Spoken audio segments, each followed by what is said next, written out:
Long rebound. Steph, no timeout with 6. At 5, Curry for the lead.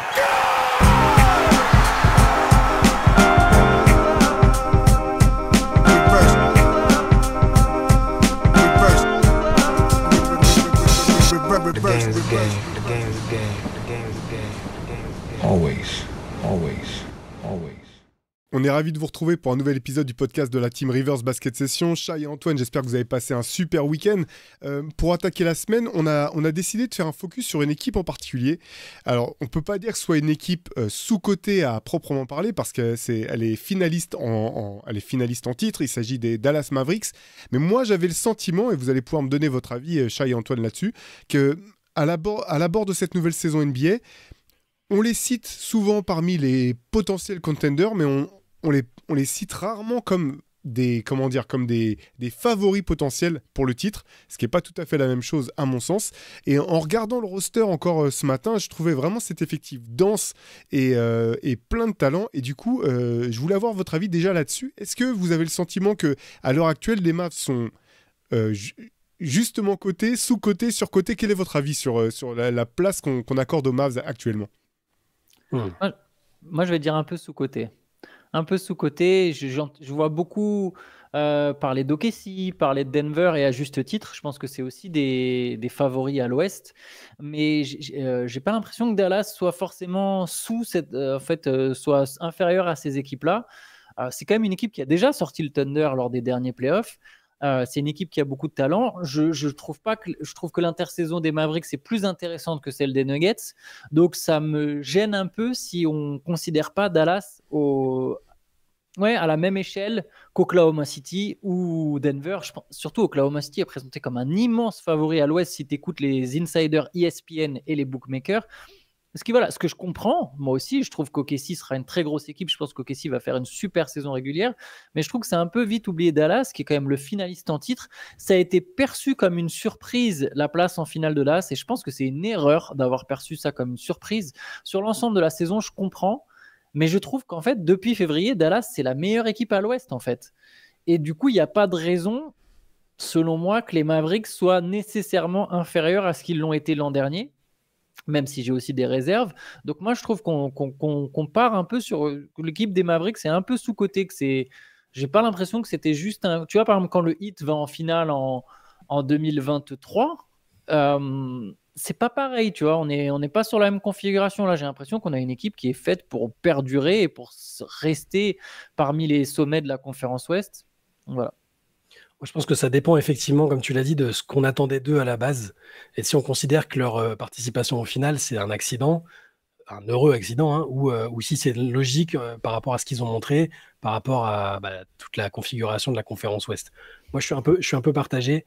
C'est-à-dire que par réflexe, je ne les mettrais pas comme les contenders numéro 1, alors que la logique voudrait que ce le soit. Hein, et ils ont été très bons. Même en finale, d'ailleurs, ils n'ont pas été ridicules. Et donc, à la fois, je me méfie parce que l'Ouest est tellement fort que réussir 2 campagnes de suite pour aller en finale à l'Ouest, ça n'arrive pas si souvent. Qu'il y a beaucoup de beau monde, il y a des équipes qui, je pense, seront mieux que la saison dernière. Donc, ça peut expliquer peut-être aussi le fait qu'on en parle moins.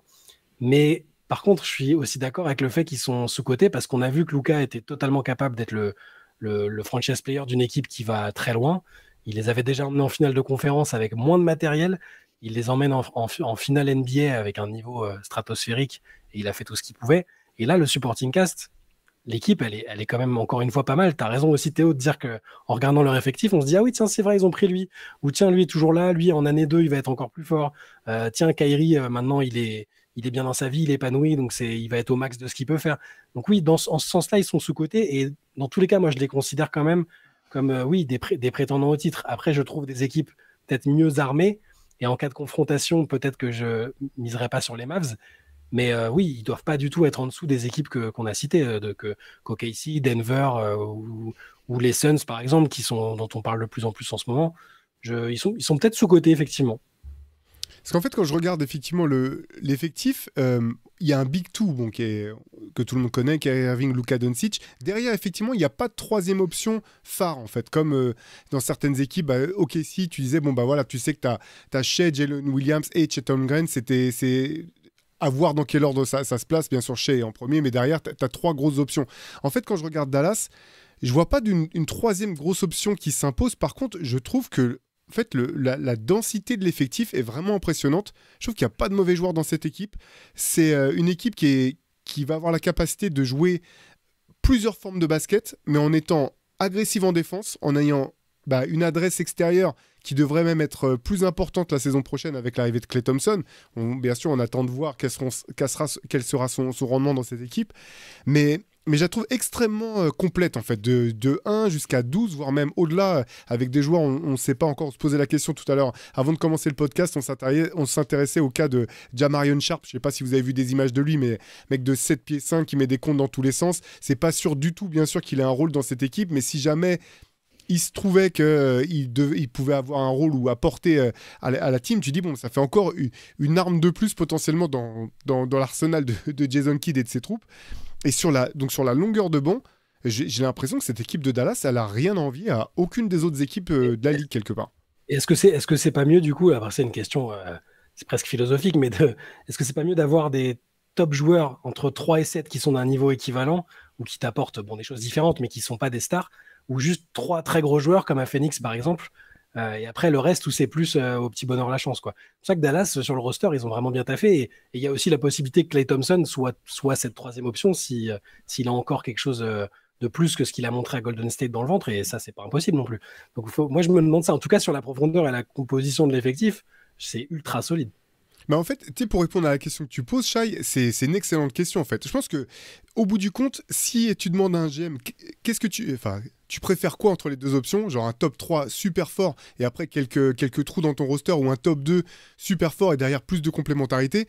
Tout le monde va te dire, si c'est pour jouer une finale, je préfère avoir mon top 3 et puis derrière on se débrouillera, en fait. La question par contre, c'est en cas de si t'as pas ton top, si au moment de jouer les phases finales, les playoffs ou même une finale NBA, il te manque un des trois, ou qu'il y a un des trois qui est vraiment diminué, tout de suite ça fait vraiment chuter la rentabilité de ton équipe.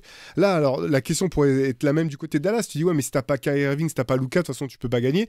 Mais au bout du compte, j'ai l'impression que c'est cette formule, en fait, cette formule de construction d'équipe te permet, je parle pas en termes de playoff ou de finale forcément, mais pardon, sur la durée d'une saison, 82 matchs, je pense que tu as de quoi faire, en fait, et tu peux, quand je vois cet effectif, je me dis, si Kyrie Irving est blessé pour 5-6 matchs, si Luka est blessé pour 5-6 matchs, cette équipe, elle peut continuer à gagner, en fait.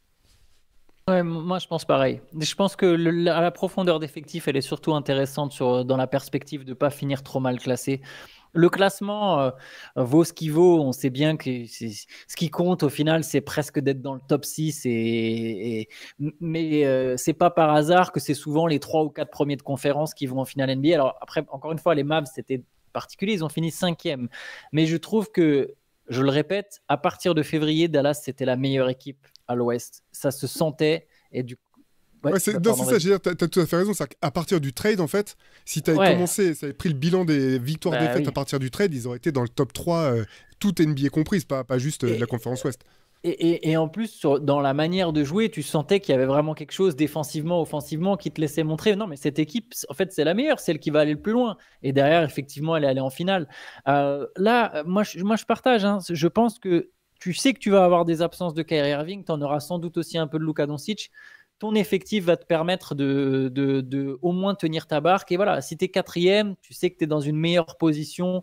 Ou si tu es 3e, tu sais que tu es dans une meilleure position pour à nouveau faire des bons playoffs. Tu as l'avantage du terrain sur une série ou 2 selon ton classement.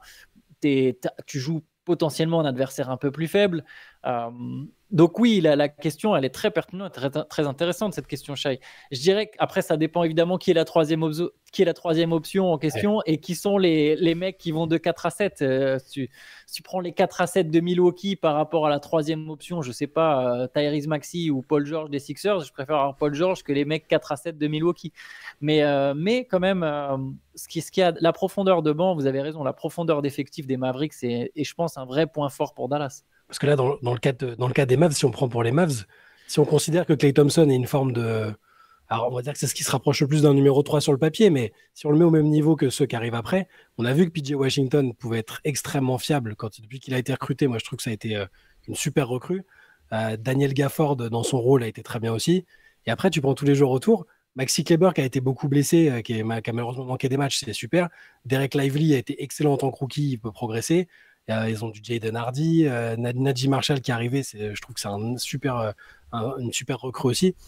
Moi, j'aime bien, je trouve cohérent et ils remplissent pas mal de cases. Ils ont des mecs plutôt à l'aise à l'intérieur, des bons défenseurs, des gars qui peuvent scorer. Je trouve que c'est pour ça que j'aime bien leur construction d'équipe. Ouais, et tu parlais de Klay Thompson, bien sûr, en fait, c'est son nom qui saute aux yeux quand tu regardes l'effectif, mais c'est vrai que moi, je m'attends pas forcément à ce que Klay Thompson soit une troisième option dans le sens où on l'entend habituellement, en tout cas pas dans le cadre d'un Big Three, en fait. Ça peut être la troisième option sans que ça soit la conception qu'on se fait habituellement d'un Big Three, mais ce qui est intéressant avec Klay Thompson, au bout du compte, c'est que, et c'est là que ça va être vraiment passionnant de le voir sur le terrain, c'est que finalement, son impact... Il se verra bien sûr à travers ses stats personnelles, mais il va peut-être aussi se voir à travers les stats personnelles d'autres gens. On a vu l'an dernier que... Enfin, moi, j'ai PJ Washington, je vous l'ai dit à plusieurs reprises, je ne savais pas du tout quoi penser de ce joueur à Charlotte, parce que le contexte était tellement nébuleux que c'était trop dur de voir quel type de joueur c'était. Maintenant, on a vu que c'est enfin, moi, en tout cas, j'ai vu que c'était un vrai joueur. J'aime beaucoup tout son potentiel, son attitude, ce qu'il est capable de faire. Et on sait qu'une des variables qui peuvent vraiment lui faire passer un step, c'est un cap, pardon, c'est une adresse régulière à 3 points. Dès qu'il a été bon à 3 points, ça a été que du bonus pour Dallas. Et en fait, avoir un mec comme Klay Thompson avec toi sur le terrain devrait lui permettre, en fait, à lui et à d'autres, d'avoir l'extra seconde ou demi-seconde supplémentaire quand tu reçois la balle, parce que de toute façon, il y a quelqu'un qui ne pourra pas lâcher Klay Thompson où qu'il soit sur le terrain. Et donc, c'est là que ça va être passionnant de voir cette équipe. Tu as parlé de Najee Marshall, il y a Spencer Dinwiddie aussi, ces deux joueurs, par exemple, je pense, qui peuvent très bien intégrer le 5 si jamais il y a des blessures et tenir le job, en fait. Alors, bien sûr, ce sera jamais... Ils vont pas répliquer ce que peut faire Kyrie ou Luka sur le terrain, mais en termes de création, en termes dans les deux cas notamment de Najee, c'est un très bon défenseur, d'animation du jeu. Je pense que ça donne. En fait, Jason Kidd n'aura jamais eu autant d'options, j'ai l'impression, à disposition qu'avec ce roster-là. Non, on n'a même pas cité Quentin Grimes aussi. Oui, Très bon. absolument. Il y a la progression de Lively. Dwight Powell est encore là. Je dis pas de bêtises, il est toujours là, Dwight toujours. Powell. Ouais, il y a Dante Exum. Il y a une vraie belle équipe. PJ Washington, c'est aussi un mec sur qui... moi, je suis d'accord avec toi. Je pense que ça passe surtout par le 3 points. Les 3 points dans le corner. De toute façon, les Mavs ont tué des équipes comme ça, avec des équipes qui ont laissé Jones Jr. et Washington libres dans le corner. Et au final, ils ont mis les 3 points qu'il fallait. Moi, j'ai trouvé intéressant aussi le fait que par séquence, ils se sont un peu appuyés sur lui pour de la création. C'est quelque chose, c'est aussi un step en plus pour Washington. Maintenant, il y a un truc, c'est que c'est toujours plus dur de confirmer quelque part. Là, maintenant, il y a une forme de pression. Il va y avoir des attentes, tu vois. Comme tu as dit, Washington, est-ce que ton point de vue sur Washington, qui est sans doute celui d'un peu tout le monde, moi pareil, je sais pareil, là, maintenant, il y a une forme de ok, on veut que au moins tu fasses aussi bien, voire que tu fasses mieux. Donc, il y a déjà une pression sur lui. À voir, est-ce que ça, c'est des choses qui peuvent se reproduire? Ouais, complètement. Et c'est vrai que ça s'étend aussi à Derek Lively qui a été incroyable l'an dernier. Alors, il n'a pas été rookie de l'année, mais c'était l'un des rookies les plus impactants de toute la saison. Et je pense que c'est peut-être même un peu plus... Ça risque même d'être peut-être plus compliqué pour Derek Lively parce que, de fait, étant rookie, il n'était pas scouté. En play-off, on a vu que les équipes ont dû réagir quand même et qu'il a été longtemps très bon, même en play-off, mais qu'au bout d'un moment, les équipes ont réussi à s'adapter. Donc là, ça va être intéressant de voir aussi s'il leur a ajouté d'autres choses à son jeu, parce que là, dans son rôle qui était le sien, qui était très clair et très simple, j'ai envie de dire, même si, enfin, je dis, c'est pas simple d'avoir son rendement et son efficacité, mais c'était des choses très claires. Là, je pense que maintenant, ça va être vraiment scouté quand les équipes vont jouer Dallas pendant même les 82 matchs de la saison régulière. Donc ça va être intéressant de voir dans quelle mesure il aura pu s'adapter. Ce que j'aime bien en fait dans cet effectif aussi, c'est que ça soit PJ Washington, que ça soit Jaden Hardy, que j'aime beaucoup, dont tu as parlé Shai vraiment, ou même Quentin Grimes dont tu parlais Antoine, c'est que même parmi leurs role players, quand je regarde, tu vois, j'ai l'impression de voir des joueurs qui vont pas avoir peur de prendre le tir, s'il faut prendre le tir, qui vont apporter en sortie de banc une pression défensive énorme. Et ça, c'est toujours intéressant en fait dans un roster, surtout quand tu as des créateurs comme Kyrie et Luka à côté de toi. C'est-à-dire que faut que tu sois prêt à prendre le tir, et si tu le prends, faut que tu sois prêt à le mettre quelque part. Et je regarde cet effectif, franchement, enfin, je veux pas en faire plus que nécessaire. On n'a même pas parlé de Daniel Gafford qui a été excellent avec Dallas l'an dernier, mais j'ai du mal à voir un point faible vraiment en fait. Tu vois, un joueur où tu dis ouais mais là s'il est sur le terrain, maintenant Dallas va devoir complètement changer sa façon de jouer pour le protéger. En fait finalement, même s'ils ont fait des progrès, les deux plus gros points faibles je pense c'est la défense de Kyrie et de Luka. Et au bout du compte, l'an dernier, non seulement ils ont fait les efforts, et en plus Jason Kidd avait trouvé une organisation défensive qui faisait que l'équipe était à même de masquer en fait leurs déficiences. Moi, je suis d'accord. Je pense pas non plus qu'il y ait de points faibles. J'ai l'impression que c'est une équipe justement qui est susceptible de briller sur plein de configurations différentes. Mais ce schéma, il va falloir le reconstruire parce que tu ajoutes Klay Thompson. Quand même, tu as une réorganisation. On ne peut pas la nier. PJ Washington, il était poste 3, il va passer poste 4. Tu enlèves Jones Jr. qui défendait très bien. Là, dans ton 5 majeur, tu ajoutes un mec qui a été un grand défenseur, qui est plus un grand défenseur, qui est, tu le rappelles très justement souvent, n'est pas un mauvais défenseur en soi, mais qui est quand même un mec qui prend de l'âge et surtout qui va défendre qui peut être un peu petit pour le poste auquel il se retrouve maintenant, Klay Thompson en poste 3. Donc oui, bien sûr que Klay Thompson, ça a été un très bon défenseur, mais quoi qu'on en pense, il fait 1m98, il va devoir sans doute des fois défendre des mètres de 2m6. Alors il a déjà fait par le passé, mais il a un step en moins et au final, souvent, il était sur des 1 ou des 2. Tu vois, alors, ça lui arrivait d'être sur le meilleur attaquant adverse, mais il n'était pas sur les plus grands profils. Là, il y a des soirs où il n'aura pas d'autre choix que d'être sur le plus grand profil, donc c'est un peu plus dur de cacher. Il risque d'y avoir une nouvelle organisation à trouver. Je ne dis pas qu'elle est impossible, loin de là, j'en fais pas un point faible, c'est plus une question, tu vois, un point d'interrogation sur attention, il y a quand même des nouveaux automatismes à prendre. Moi, ce qui me rassure, c'est moi, je crois à un retour en forme de Klay Thompson et je me dis en fait, de toute façon, il apportera plus en attaque que ce qui va éventuellement entre guillemets coûter en défense. Mais il y aura, quoi qu'il arrive, une nouvelle organisation à trouver et du coup, il y a quand même une petite lacune défensive. Je ne sais pas si c'est une vraie faiblesse de l'effectif des Mavs. Ils se sont quand même appuyés sur une grosse défense pour aller en finale. Donc, leur faiblesse, je dirais, c'est de devoir retrouver une organisation avec toutes ces questions sur les confirmations de Lively, de Washington, etc. Les questions autour de Thompson. Il y a des questions autour de Klay Thompson et il y en a, pardon, je vais vous laisser la parole là-dessus, mais il y en a mine de rien autour de Kyrie Irving et Luka Doncic parce que tu l'as dit, oui, ils ont fait les efforts. Ils ont fait les efforts. Mais tu sais jamais avec eux s'ils feront tout le temps les efforts. On l'a même vu avec Luka. Il y a des moments, en finale, il ne fait pas les efforts. Il y a des moments, il y a des matchs où il ne fait pas les efforts. Et tu ne sais pas trop s'il va. Je pense que quand tu es dans un bon rythme, dans un bon run de playoff, tu es poussé dans une dynamique qui te fait faire les efforts. Mais on ne sait pas si ça sera le cas dès le début de la saison. Ça m'étonnerait que Luka Doncic défende en cours de saison. Pareil sur Kyrie Irving, et ça a été impeccable depuis qu'il est arrivé à Dallas, mais l'histoire te montre qu'en fait, il y a toujours un moment où c'est compliqué. Donc, tout ça, c'est quand même pas mal de petites interrogations. Donc, je dirais qu'il n'y a pas des lacunes, mais qu'il y a des questions. Moi, il peut y avoir des lacunes. Enfin, c'est le point faible que je vois, c'est l'inconstance au niveau de la défense, parce qu'ils ont très, très bien rebondi sur la deuxième partie de saison. Ils ont vraiment affiché un niveau défensif. On n'a pas arrêté de louer les efforts de Kyrie et de Luka à juste titre, et ils les ont fait quasiment jusqu'au bout. Mais d'une saison à l'autre, parfois, des joueurs de cet effectif-là ont montré de l'inconstance en défense. Donc, ce pas des joueurs qui sont naturellement, qui ont une inclinaison naturelle pour la défense, tu vois. Et c'est ça que je me pose comme question. C'est est-ce que pendant la saison régulière, ils arriveront à être aussi fiables défensivement que ça? Je pense qu'ils sont capables de le faire parce qu'ils l'ont fait. Ils ont réussi à le faire la saison dernière. Mais juste avant l'arrivée de Kyrie, c'était une grosse défense. Juste après l'arrivée de Kyrie, ça a été difficile quand même. Ils ont eu beaucoup de mal à retrouver les automatismes. Et après, ils avaient perdu des joueurs importants, défensivement, Finney-Smith et compagnie. Il a fallu se réadapter, retrouver des choses. Jason Kidd a travaillé pour ça.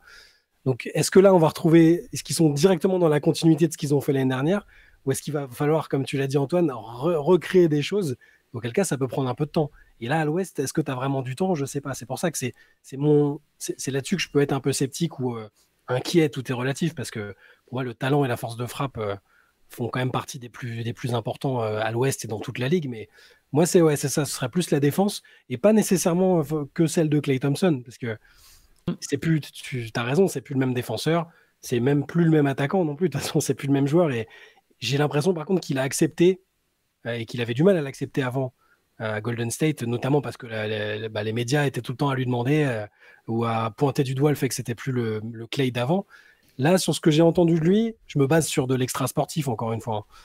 J'ai l'impression qu'il est un peu en paix avec le joueur qu'il était et qu'il est prêt à avoir un rôle qui aurait pu être celui qu'il avait à Golden State, mais de par son statut et son histoire, il ne pouvait pas être juste un un figurant.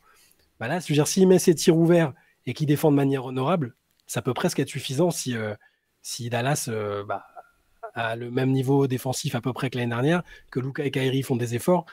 Je pense que c'est jouable. Moi, c'est juste plus la constance dans l'effort. Et c'est ce que t'évoquais, Antoine, la constance dans l'effort pour Kyrie et Luka qui sont les moteurs de l'équipe. Parce que c'est pas banal d'avoir tes 2 meilleurs joueurs de l'équipe qui sont initialement pas des bons défenseurs, voire pire même. C'est un schéma qui est assez original, moi, je trouve. Ouais, en fait, tu parlais de Klay Thompson, c'est pour ça que je disais que je le vois potentiellement comme la 3e option, mais pas comme un Big 3, dans le sens où quand tu as un Big 3, tu dis, bon, bah, on va finir avec notre Big 3. De toute façon, on va mettre, parce que notre roster est construit de telle manière qu'il faut qu'on ait nos 3 meilleurs joueurs sur le terrain. Et je pense que Klay Thompson, c'est pas ça la configuration.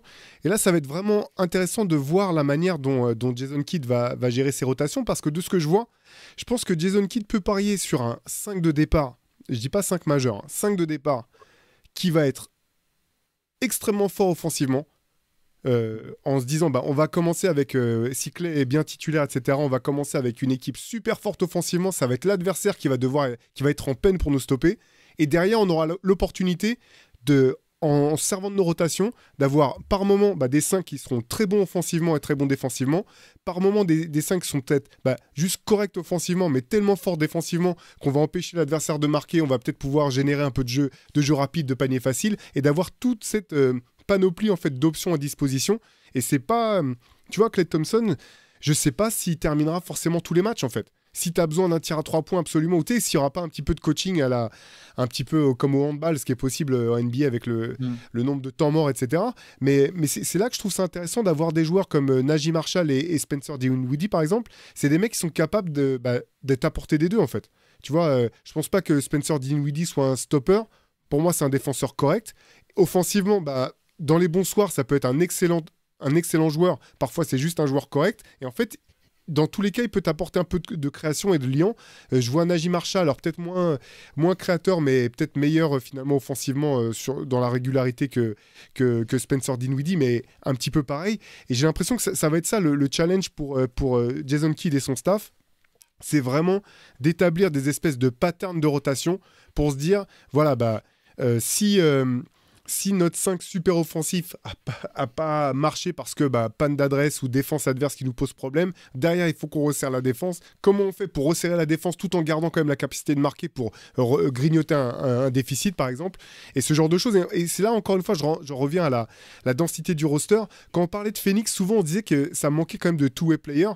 Dans cette équipe de Dallas, je trouve qu'il y a pas mal de two-way players au bout du compte. Ouais, c'est vrai. Et là, tu parlais de Najee Marshall, je l'évoquais aussi tout à l'heure. Pour moi, c'est pour ça que c'est une super recrue. C'est que à sa présentation avec les Mavs devant la presse, ils lui ont demandé le grand public te connaît pas, comment tu te décrirais? Et il a dit I'm just a dog, c'est tout plain and simple. Tu vois. Et par contre, mais c'est vrai, parce qu'avec les Pelicans, on parlait pas beaucoup de lui, mais quelle agressivité, quelle intensité dans le jeu. Mais je trouve qu'il va apporter ça vraiment. C'est quelque chose qui. Peut-être avec le départ de Derrick Jones, qui est quelqu'un de très athlétique aussi, très, très intense quand il veut, c'est quelque chose qui aurait pu manquer. Mais Najee Marshall, c'est une version plus jeune et pas forcément moins forte. Moi, je le trouvais vraiment bien aux Pelicans. Et là, à Dallas, on a vu que 2 matchs de pré-saison, donc c'est difficile, même en termes de line-up, ce que tu évoquais tout à l'heure. On ne sait pas exactement comment ça va se goupiller, quelles seront les rotations. Mais moi, un mec comme Najee Marshall, ça paraît être un recrutement anecdotique, mais je pense que ça fait partie des très très bons coups et c'est ce qui explique en partie qu'ils ont un effectif aussi profond, quoi. Moi pareil, je vais encore dans l'autre sens. J'aime beaucoup tous ces gars-là, tu vois. Je trouve que Hardaway, son départ, c'est pas grave parce qu'en fait, tu libères de la place pour Hardy que je trouve plus intéressant balle en main. Et je préfère Grimes sur la défense, tu vois. C'est un peu comme si 2 joueurs remplaçaient un peu les minutes que tu vas donner à Hardy, puis celles pour Grimes. Pareil, je trouve que Marshall, c'est mieux que Jones. Là, son seul défaut, au final, c'est que Jones, il était déjà dans le système des Mavs et du coup, ça marchait déjà. Et Marshall, on ne sait pas encore. Le seul bémol que je mets pour tous ces joueurs, en fait, c'est que ça rejoint... C'est toute une catégorie de joueurs en NBA où tu sais qu'il y a des capacités, tu sais qu'il y a des rôles qui marchent, mais d'une saison sur l'autre, tu ne sais pas toujours exactement. En fait, si tu veux, sur le papier, un Najee Marshall, c'est top. Sur le papier, Quentin Grimes, c'est top, tu vois. Mais il y a des moments où ça ne prend pas et où juste le mec est pas dedans en fait. Je sais même pas quel mot utiliser. Parce que faible, ça serait pas un bon mot de dire c'est des joueurs faibles. Mais tu vois, il y a des mecs, je me souviens quand les Suns, c'est pas tout à fait la même échelle, mais quand les Suns font leur recrutement, tu vois, sur le papier, il y a des gars, tu te dis ah non mais lui il est pas mal, tu vois, lui il est pas mal. Mais c'est des gars qui ont un niveau fluctuant en NBA. C'est pas des vraies valeurs sûres. Je sais pas si vous voyez ce que je veux dire. Je suis désolé, je sais que c'est un peu comme Tim Hardaway Jr. des meilleurs exemples.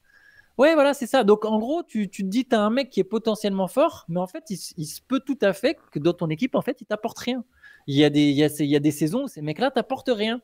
Et tu comprends pas pourquoi, après, 3 saisons après, dans un autre contexte, d'un coup, tu dis, ah, mais en fait, ce mec, il est vraiment chaud. Comment ça se fait qu'il... Tu vois, Larry Nance, par exemple, c'est tout con. C'est un joueur que j'adore, comme Théo. Il y a des moments... En fait, il y a des équipes dans lesquelles il apportait pas grand-chose. Tu vois, il y a des mecs comme ça. Tu te dis non, c'est un bon joueur et tu vois un effectif chargé de mecs comme ça et tu te dis ah, ça devrait fonctionner. Et en fait, non. Il y a des équipes dans lesquelles ça marche pas. Je dis pas que ce sera le cas pour Dallas. Tu vois, c'est juste, c'est une inconnue. Encore une fois, c'est pour ça que je rejoins un peu le côté. Il y a pas vraiment de lacune, mais il y a des interrogations. Ces gars-là, ils peuvent être très forts. Mais je dirais que Dallas a besoin que ces gars-là soient forts quand même, par contre. Du fait que tu n'as pas de troisième option, du fait qu'il y a des questions sur le changement d'organisation un petit peu avec l'arrivée de Clay, tu as tout de suite besoin que c'est Najee Marshall, c'est Grimes ou Lively qui doit confirmer, Washington qui doit confirmer. Tu as besoin que ces gars-là soient à peu près tous sur leur meilleur jour pour que Dallas aille très loin. Moi, j'y crois à un scénario où Dallas va très loin. Mais c'est le scénario où tous ces mecs-là vont... On obtient le meilleur scénario de tous ces mecs-là. Et là, je pense que si c'est le cas, les Mavs, en fait, ils peuvent carrément être champions. Tu vois, j'irais même aller jusque-là. Je pense que c'est une équipe qui peut vraiment gagner le titre NBA parce qu'elle a l'un des 2 meilleurs joueurs du monde, voire peut-être, qui sait, peut-être que ce sera la saison où c'est le meilleur joueur du monde. On ne sait pas encore, tu vois. Jokic est dans son prime encore, tu vois, mais Doncic il continue de progresser. Tu as un super joueur avec Kyrie, tu as tous les éléments. Mais voilà, c'est pour que Dallas soit champion ou refasse une finale NBA, je pense qu'on a besoin du meilleur scénario de tous ces mecs-là. Et c'est des gars sur qui le meilleur scénario, c'est quand même assez fluctuant, tu vois. Tu l'as pas toujours à chaque saison. Ouais, bah, pour revenir à ce que tu dis, tu as tout à fait raison sur le fait qu'il faut que ces joueurs soient bons. Et c'est là qu'on va en revenir à Luka Doncic et Kyrie Irving, parce qu'en fait, finalement, le poids de la pression, bien entendu, va reposer sur leurs épaules, ce qui est logique quand tu es les leaders de l'équipe. Mais ce qui est particulier, c'est que c'est à la fois les leaders, c'est vraiment les leaders offensifs, dans le sens où c'est eux qui font fonctionner tout l'ensemble. Et vous avez parlé, c'est toi, Shai, je crois, qui parlait de la notion d'effort. C'est là aussi où, là, je te rejoins. Je m'attends pas à ce que Luka Doncic et Kyrie Irving défendent pendant 82 matchs comme ils ont pu le faire par moment en play-off. Je pense pas que ça soit jouable même. Mais par contre, en termes d'attitude et de leadership, je pense qu'effectivement, si cette équipe veut réaliser son plein potentiel, et je partage ton avis, Antoine, quand je vois cette équipe, je me dis c'est une équipe qui peut raisonnablement être championne NBA sans que ça soit un scénario, tu sais, rocambolesque ou fou, où tu tapes 3 équipes qui ont leurs 2 meilleurs joueurs blessés en play-off ou je sais pas quoi. Je pense vraiment que c'est une équipe qui peut aller aussi loin que ça. Mais par contre, effectivement, il faut que Luka Doncic et Kyrie Irving, dans la mise en place de l'équipe, fassent vite la connaissance de leurs nouveaux coéquipiers, en fait, comprennent leurs forces, leurs faiblesses, arrivent à les mettre, à les impliquer dans le jeu, parce que l'avantage, c'est qu'effectivement, la hiérarchie de l'équipe, elle est très claire. C'est Luka, Kyrie, et puis derrière, chacun va jouer un rôle, ça va être comme ça, mais ça va quand même être à eux, effectivement, de donner le ton. Enfin voilà, vous le savez, moi j'ai longtemps été extrêmement sceptique sur la capacité de Kyrie Irving à jouer ce type de rôle dans une équipe qui soit ambitieuse, parce que je le rappelle quand même, aux Cavs, quand il a été champion avec les Cavs, il n'avait pas ce rôle-là, c'était peut-être le 2e meilleur joueur, mais il n'avait pas de rôle de leadership particulier dans cette équipe. C'était une espèce de... c'était un sidekick. Finalement, j'ai envie de dire... Alors, si je dis role player de luxe, ça va être honteux parce que le talent n'est pas celui d'un role player, bien entendu. Mais au sein de cette équipe des Cavs, moi j'avais le sentiment en tout cas qu'il avait un rôle bien défini et qu'il n'avait pas apporté justement le poids du leadership ou de l'animation du jeu autant que ça finalement. Là, c'est plus le cas. Et ce qui est intéressant, je lisais récemment une interview de Kyrie Irving. Alors, on peut pas se fier simplement à une simple interview, mais de ce que j'ai lu là-dedans, de ce qu'on a pu voir depuis un peu plus d'une saison maintenant, je vois quand même un joueur qui a... Et une personne, voilà, un être humain qui a bougé en fait, qui a grandi, qui a pu prendre du recul sur un certain nombre de choses. Et... moi, je l'ai trouvé, de ce qu'on en a vu, en tout cas, je l'ai trouvé exemplaire l'an dernier dans son attitude avec ses coéquipiers. Il est manifestement bien à sa place. Les gens l'apprécient sur place. Donc maintenant, la question c'est, Luka Doncic, quand même, moi je pense qu'il a la capacité de devenir un meilleur leader, entre guillemets. On en parlait un petit peu dans le CQFR de samedi, sur est-ce qu'il y a vraiment un seul type de leadership possible. Je pense que plusieurs types de leadership sont possibles. Encore une fois, je ne m'attends pas à ce qu'il défende qu'il se défonce en défense pendant 82 matchs. Par contre, il y a un certain nombre de comportements, je pense, qui doit, à ce stade de sa carrière maintenant, éliminer de son registre, quoi. Les trucs où tu restes par terre et tu as les bras levés au ciel pendant que tu laisses 4 mecs défendre contre 5, ce genre de choses, je pense que la logique veut qu'à ce stade de sa carrière, à ce stade de maturité, tu élimines ce genre de choses parce que tu as besoin justement que tes gars soient prêts à te suivre partout, en fait. Je dis pas que c'est pas le cas, hein, c'était déjà le cas l'an dernier. Tu vois, manifestement, cette équipe vivait très bien, mais je pense qu'effectivement, là, dans l'effort et dans l'attitude, il y a quelque chose que Luka doit passer pour que cette équipe puisse réaliser son plein potentiel. Il les maîtrise un peu mieux, ces paramètres-là, je trouve quand même. Ça n'a pas disparu, hein, l'espèce de craquage envers les arbitres, les difficultés à gérer les émotions, mais si tu veux, il a été tellement fort à côté, il a eu tellement de sang-froid et son leadership a été vraiment bon parce que il a réussi à beaucoup impliquer les autres, même dans ses déclarations, dans tout ce qu'il fait.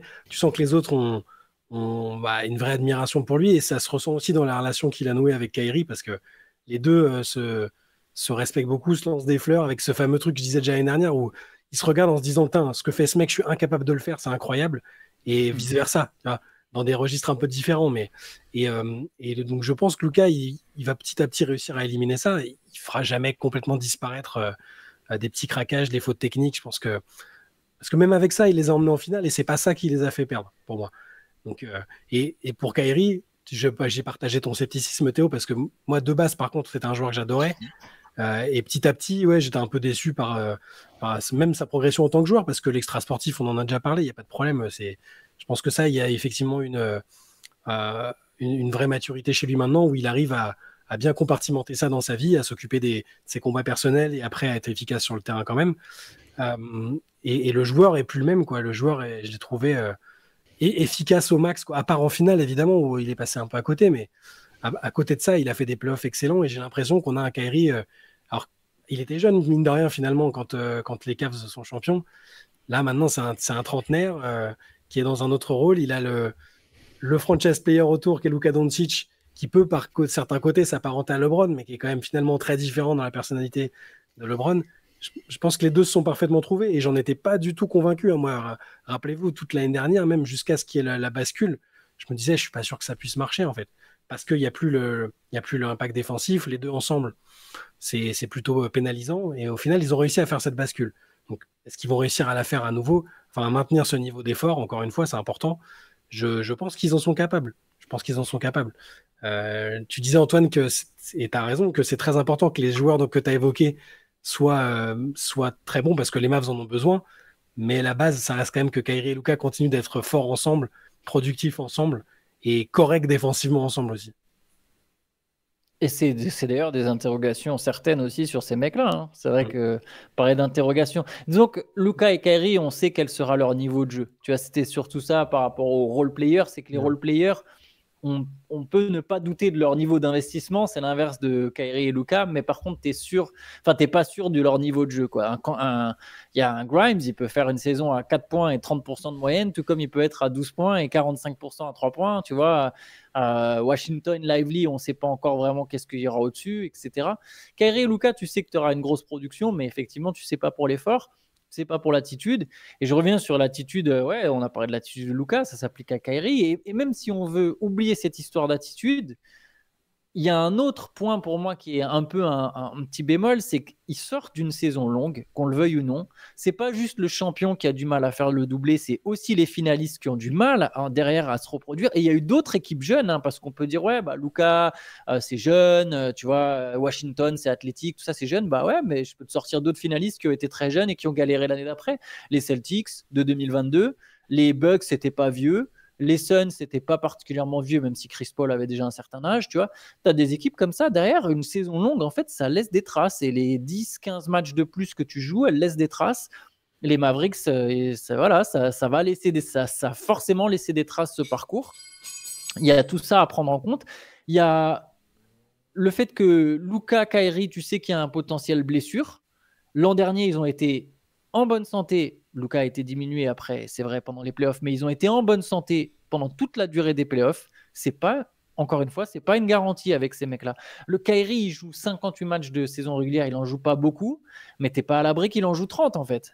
T'es pas à l'abri qu'il y ait une blessure ou Kyrie, il manque 3 mois de compétition, tu vois. C'est des vecteurs qui sont plus importants, je pense, pour les Mavs que pour d'autres équipes. Alors bon, que le Thunder, par exemple. Tu sais que le Thunder, pour le coup, on peut se dire, est-ce que c'est déjà prêt? Est-ce qu'il n'y a pas un manque d'expérience? Mais par contre, tu peux t'attendre à ce que la plupart de leur effectif, ils soient au complet toute la saison, quoi. Et du coup, quel est le potentiel que vous prêtez à cette équipe? Parce qu'Antoine, tout à l'heure, tu disais que c'était pour toi une équipe qui avait les capacités d'être championne NBA.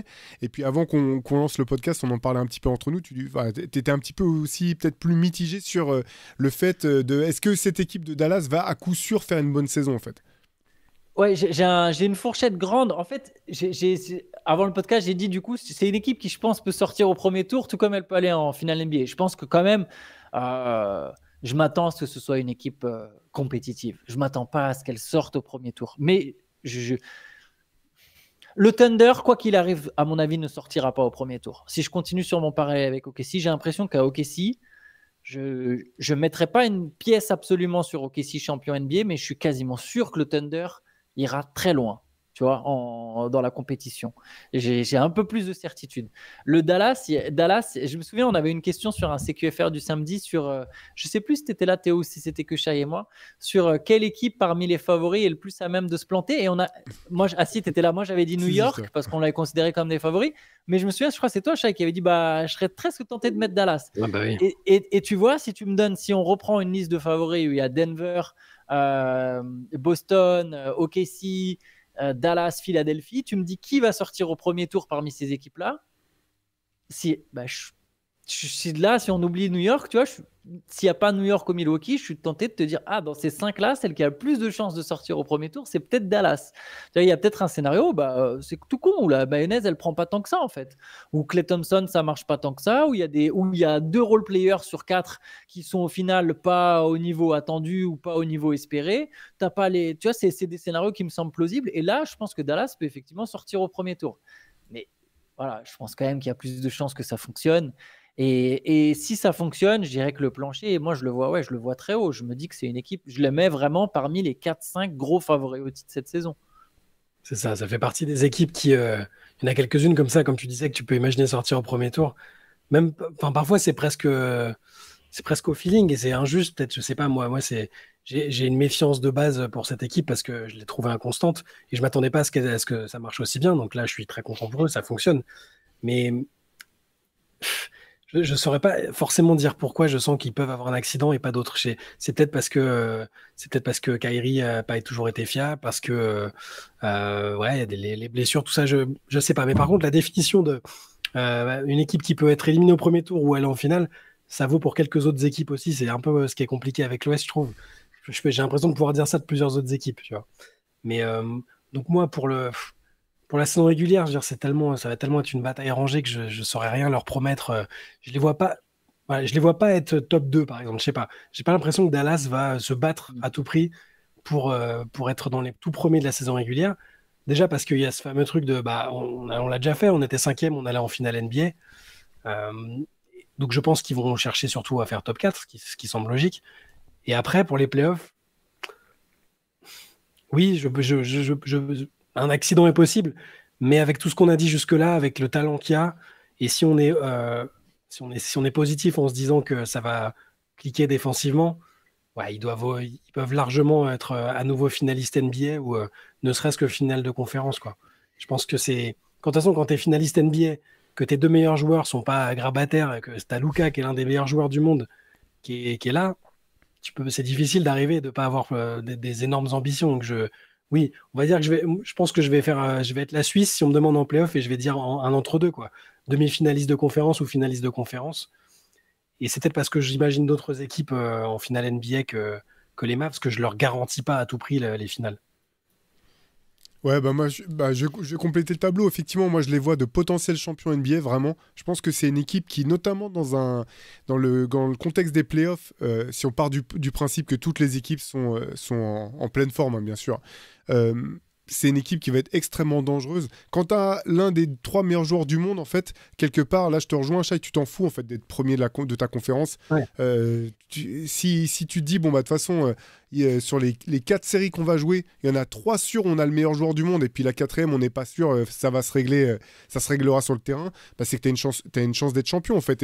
Et c'est vrai que Luka, c'est pas simplement, comment dire, un MVP potentiel, c'est un mec qui a prouvé qu'il était meilleur quand ça comptait, qui peut détruire des équipes, démoraliser des équipes, et qu'à partir du moment où il est entouré par de la défense et de l'adresse extérieure, c'est extrêmement dur à jouer. Donc moi, je pense qu'effectivement... moi, je pense que le plancher, je le vois un peu plus haut que celui d'Antoine. Je vois pas vraiment d'accident de parcours potentiel qui les fasse sortir au premier tour. Par contre, ouais, je les vois vraiment facilement finalistes de conférence ou champion NBA dans cette fourchette-là, sachant qu'effectivement, ça va dépendre de qui tu croises. Notamment si tu croises, à quel moment tu croises potentiellement le Thunder, si ça se passe bien pour le Thunder, à quel moment tu croises Denver, si jamais Denver arrive à tirer le maximum de son potentiel aussi, parce que c'est une équipe qui a pas mal de points d'interrogation au bout du compte, qui peut se dire, comme les Mavs, qu'ils ont l'un des meilleurs joueurs, voire le meilleur joueur du monde, qui a plein d'atouts dans l'effectif, mais il y a aussi plein de points d'interrogation. Donc là, c'est la saison qui nous donnera un meilleur aperçu de tout ça. Mais je suis vraiment hyper enthousiaste sur le potentiel de cette équipe. Et honnêtement, j'ai été impressionné quand même par Jason Kidd en playoff l'an dernier. J'ai trouvé qu'il avait montré qu'il était capable de choses dont on l'imaginait pas forcément capable à coup sûr. Et une des choses que je souligne souvent quand on parle du Heat et d'Eric Spoelstra, c'est sa capacité à avoir des joueurs qui sont prêts à sortir du banc pour jouer, et parfois même pour jouer des rôles importants. Et Dallas, ça a été exactement ça l'an dernier. On parlait de Tim Hardaway Jr., c'était le 3e meilleur scoreur des Mavs l'an dernier. 3e meilleur scoreur des Mavs, et au bout d'un moment, il se retrouve sur le banc, il se fait bencher, et tu as des joueurs... Ok, Dallas n'a pas été champion, mais il y a des joueurs qui sont sortis du banc pour endosser un autre rôle que celui qui était le leur et qui était prêt à répondre présent. Même un mec comme Dwight Powell, on rigolait à semi tout à l'heure en disant ouais, il est encore là. Parce qu'en fait, tous les ans, tu dis bon, bah là, il va bouger. Finalement, il est tout le temps là. Et il y a toujours un moment où tu as besoin de lui, en fait. Et il y a toujours un moment où il est bon. Alors, c'est pas. Tu sais, c'est pas. Tu vas jamais le citer, ce mec aura jamais son maillot retiré à Dallas, il sera pas au Hall of Fame en pleurs en étant content de rentrer dans le truc, mais au bout du compte, c'est un mec qui aura toujours été précieux dans une équipe. Et si tu regardes les rosters, t'en as pas dans toutes les équipes en fait, des mecs comme ça où tu sais, quelle que soit la situation, que si t'as besoin de lui, même s'il a pas joué depuis 3 semaines, il va pouvoir répondre présent. Et j'ai le sentiment que dans cette équipe de Dallas, au bout du compte, il y en a plusieurs qui ont ce côté-là. Même Hardy, là, moi j'adore ce joueur. L'an dernier, en début, je sais plus quelle était la série, on comprenait pas pourquoi ni lui ni Josh Green ne jouaient, quoi. C'est vraiment des dynamiteurs. Je regrette le départ de Josh Green, bien sûr, parce que j'adore son profil aussi. Mais tu vois, c'est des mecs qui... Finalement, ils jouent pas. Quand tu leur dis de rentrer, ils apportent un tel impact que ça change le jeu, ou du moins ils impactent le jeu, tout simplement. Donc c'est pour ça que, ouais, moi je suis enthousiaste pour cette équipe de Dallas. Je suis enthousiaste pour les limites dont je parlais tout à l'heure au sujet de Luka. Je pense que voilà, quand on est compétiteur comme lui, il y a un moment où on doit prendre du recul et progresser sur ces aspects-là. Et je pense que Dallas, moi j'ai le sentiment, j'avais ouvert la discussion en vous parlant de est-ce qu'ils sont cotés à leur juste manière. Moi j'ai l'impression quand même j'ai le sentiment qu'ils sont un peu sous-cotés malgré tout. Et moi je serais pas étonné qu'ils fassent une très très grosse saison. Est-ce que vous savez quelle saison va débuter Dwight Powell? Enfin, c'est la combienième saison pour Dwight Powell avec les Dallas Mavericks? 10, un truc genre immense, genre 10, on est déjà à 10. 12. C'est plus. 12. C'est plus que 10. C'est entre les deux, c'est 11. Il va entamer sa 11e saison consécutive avec les Dallas Mavericks. Donc ouais, pas sûr qu'ils vont finir par lui retirer le maillot, hein, juste pour la longévité. Il finira avec un emploi fictif ou sur le banc dans le staff, tu vois. C'est sûr et certain. Ce profil Nick Collison et compagnie, tu vois, les mecs qui vont rester longtemps pour encadrer la jeunesse et tout. Mais juste, je repensais à l'effectif encore une fois, mais quand tu regardes juste ce qu'ils ont recruté les joueurs qu'ils ont remplacés, ceux qu'ils ont fait venir, juste mathématiquement, je trouve que c'est en amélioration, quoi. Tu as Klay Thompson, Après, moi, c'est parce que j'aime bien Najee Marshall, mais je trouve que c'est peut-être ça va finir par être supérieur à Derrick Jones. Ils font en plus Spencer Dinwiddie c'est gratos, quoi. Il arrive en plus, il remplace personne, mais je trouve que c'est un joueur qui peut encore apporter des choses. Je suis vraiment très très curieux. Il y a un truc que je me demande maintenant, parce que j'avais pas vu venir Dereck Lively l'année dernière. Il a été incroyablement mature, incroyablement efficace. Je me demande j'espère juste qu'il a pas pris la grosse tête, parce que le voir avec je sais plus qui, Théo Pinson, dire je sais pas ce que foutait Rudy Gobert sur le terrain à ce moment-là de la série, il aurait jamais dû être là, alors qu'il sort de sa première saison NBA. J'espère qu'il a de quoi backup derrière et montrer qu'il peut se permettre de sortir ce genre de truc. À côté de ça, c'est un super joueur, je l'ai trouvé excellent, il est extrêmement intéressant aussi à écouter. C'est un mec que j'ai pas du tout vu venir pour le coup, Lively. Quand il a été drafté, on avait dit que c'était plutôt une bonne option pour Dallas, mais voilà, on n'avait pas effectivement imaginé cet impact-là, quoi. Je pense. À moyen terme, peut-être, voilà, avec un peu de. Ouais. Il avait qu'une seule saison universitaire. Il y en a un dans le même genre qui va te plaire, Théo, à Miami. On en reparlera peut-être plus tard, mais Kelly-Oubre. Mais oui. Brian Windhorst, il a dit, c'est Dereck Lively avec un tir à 3 points. Donc ça peut être sympathique. On avait parlé un peu en Summer League avec toi, Shai, cet été là. J'ai beaucoup aimé le profil. Méfiez de Brian Windhorst quand même, les mecs. Non, ce nom n'a pas été prononcé. J'ai pas entendu ce nom. J'ai entendu Shai qui me disait que c'était simplement avec Lively avec un tir à 3 points.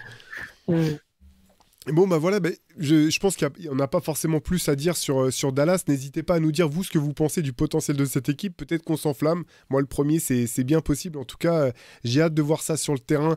C'est pour bientôt, d'ailleurs. Là, j'ai même oublié la date de la reprise officielle de la saison, Shai. Le 22, dans la nuit du 22 au 23. Ouais. Mais leur premier match, je crois que c'est le 25 contre San Antonio, leur premier match. Ils démarrent par un affrontement texano-texan avec les Spurs. Je suis en train de regarder en même temps que je vous dis ça. Ça doit être le 23. San Antonio le 25, dans la nuit du jeudi 24 au vendredi 25 à 1h30, à domicile contre San Antonio. Et ça enchaîne derrière à Phoenix 2 jours plus tard. Donc, petit début de saison sympathique pour les Mavs. Très bien, je pense que Luka a déjà dû entourer la date du match contre Phoenix. Là. Il prépare déjà ses petites punchlines de fin de match. N'hésitez pas à nous dire ce que vous pensez, vous, de cette équipe des Mavericks. Est-ce que ça peut faire champion NBA ? Est-ce que ça peut sortir au premier tour si jamais les choses ne se passent pas bien ? Nous, on a hâte de voir ça sur le terrain. En attendant, on vous retrouve dès demain pour un nouveau CQFR, tout au long de la semaine avec les podcasts habituels. Et on vous dit à très vite. Ciao. Ciao. Ciao, ciao.